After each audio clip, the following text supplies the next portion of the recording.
Welcome to Standing on Business with Eric Foss. I'm your host, Eric Foss.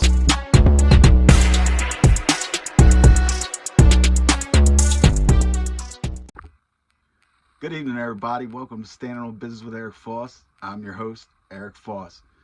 All right, guys, tonight what we're going to be talking about, this is episode 2 of Prison Stories. I'm going to talk about the time that this biker, this old washed up biker, actually put out a rumor on me that I was in a black gang just because the white boys got scared during an incident. Let's break this down. Okay, this is about I would say 2012. We're in Schuylkill in Pennsylvania. I had came from the penitentiary, so I was narrowing down my bid, you know what I mean?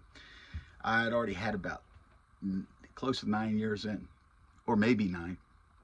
Anyway, so my buddy TJ, I think he might watch the show. He's from Pennsylvania, Pittsburgh or something. Good dude. So he shows up. So we become cool. So as we used to hang on the unit and stuff like that, and we would drink and party, smoke weed, whatever. So there was this guy. He was a Southsider. His name was Trusty. He was a Southsider, Sereno. And on this yard, the Serenos weren't very deep. They might be 8 deep.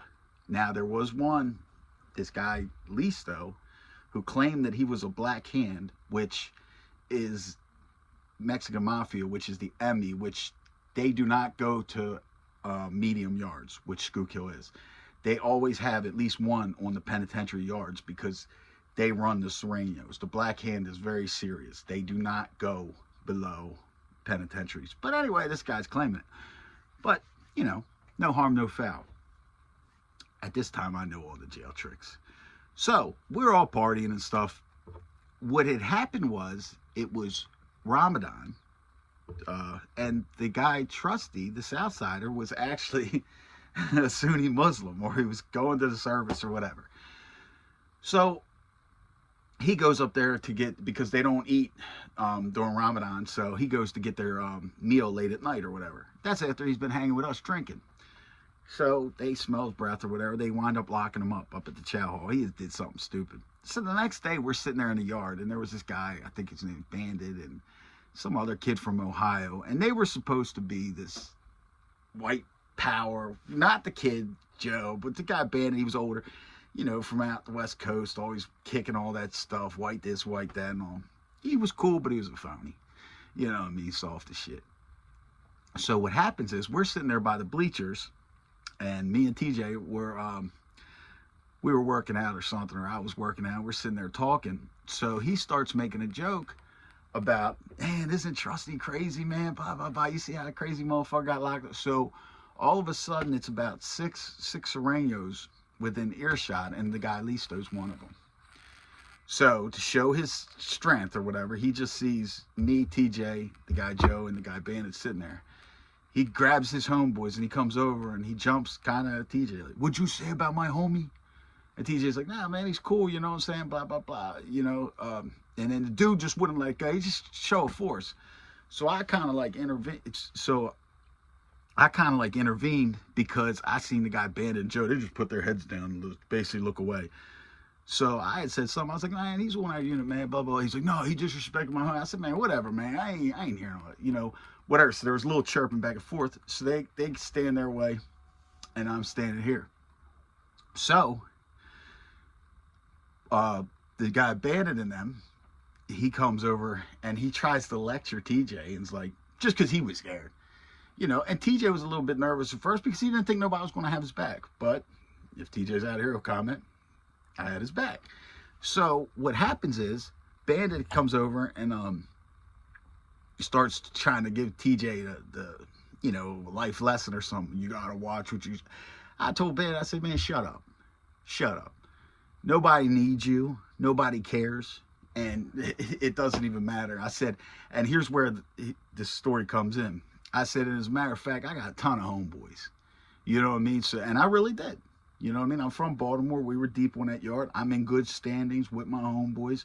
Also, I have friends from everywhere because I'm that type of person. I don't care about race. I don't care about none of that kind of shit. Politics, none of that shit. If you're cool, you're cool. You're on man time, you're on man time. Whatever. So I have a strong backing, you know what I mean? And as you see in the thumbnail, I was in pretty good, that's around that time. You know what I mean? So I could go. I would have thought I'd have punted them dudes. But anyway, so when I said that, like, yeah, you know, I got a lot of homeboys, whatever, I ain't worried about this shit. Next thing you know, it gets down to this guy banditing them just to save face.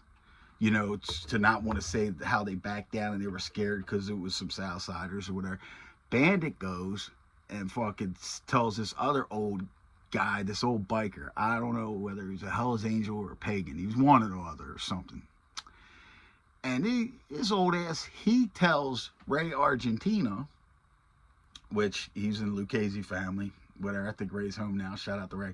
He tells Ray Argentina, yeah, that Eric, he's you know, because me and Ray, I've talked to Ray on the compound, you know, in the yard. Ray was my dude, you know what I mean?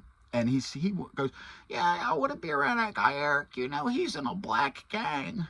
Just a disclaimer here. Let me explain something. I've never even been in a fucking white gang, let alone a black gang. Like, I'm not even in a gang or whatever. But anyway, so he does that. So now Ray comes to the yard the next morning. So Ray's out there with the weights.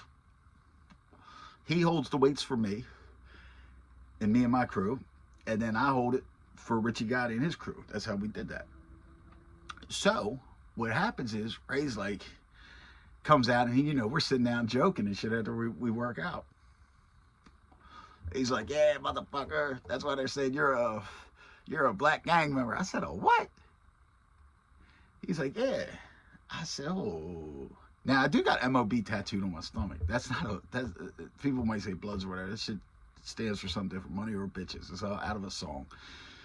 But anyway, so I was like, what are you talking about, Ray? And he told me what this guy Yankee said.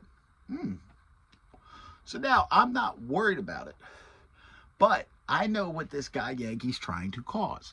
And it had it been any other person, he might have been able to cause it. See, anytime in prison, people like to stir pots and, you know, oh, this guy's no good because whatever. And, you know, who would give it hell anyway? The problem was they were trying to save face because they were scared.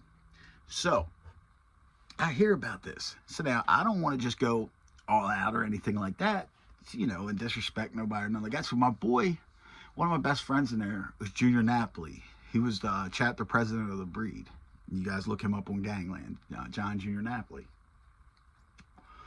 So Junior comes out to the yard later on, and we're walking the track, and I tell him what this idiot said. He said, now he's a biker too, but you know, Junior did his own thing because Junior got testified on by a bunch of bikers. He got 36 years. So, but he's still a biker. So I told him, I said, man, what the fuck, you know? He's like, fuck him, Eric. He's like, go cuss that old motherfucker out. You know what I mean? He's like, I'll walk up there with you.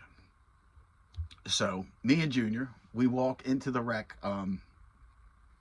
area where they make like cups and tin things and all that. It's like a hobby craft shop. That's where, I'm just going to let you guys know, that's where a lot of these gangsters and supposed tough guys do when they go to prison. They take up little hobbies. They knit socks. They pay, you know what I mean? Now, that's all fine and good, but I'm different. I'm in the mix. I walk up there, so they're all in the room, and it's all quiet. So you got the mob guys sitting here. You got Yankee and his little buddies sitting here.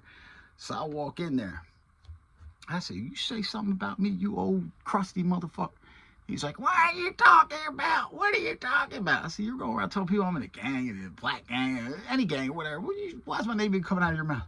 I didn't say that. Now he's making up all these lies. This old bastard, he was on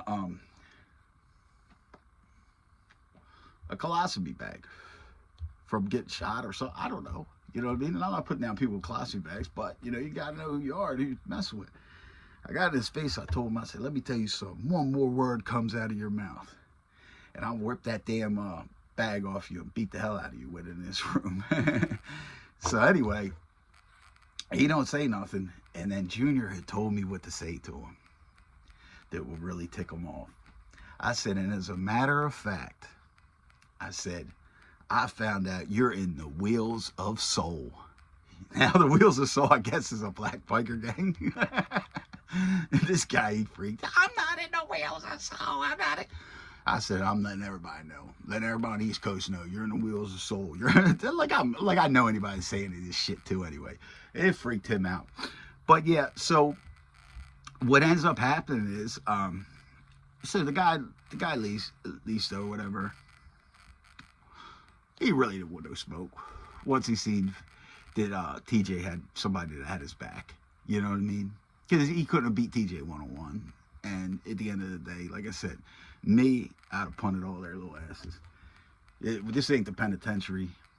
And also, like I said, they're 7 to 10 deep. And like I said, they're starting trouble. But anyway, so they go and they want to talk it out. You know what I'm saying? Which is good. Which is that is exactly what I wanted to happen. TJ wanted to happen at all. There was nothing to talk about. It's like, you know, blah, blah, blah. So it was over with. But that just goes to show you that when you're in these places, anybody will stir up any little thing to try to make you look bad, or say you're affiliated with this, or say you're affiliated with that. They just don't understand because they're stuck in their own goofy little world, you know.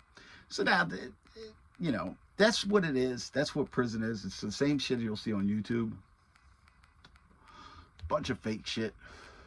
High school, childish stuff.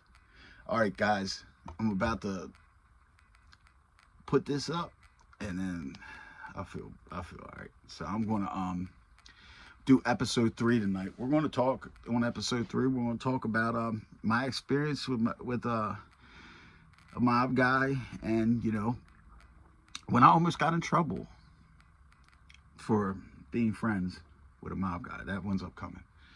Okay. Until then, always stand on business.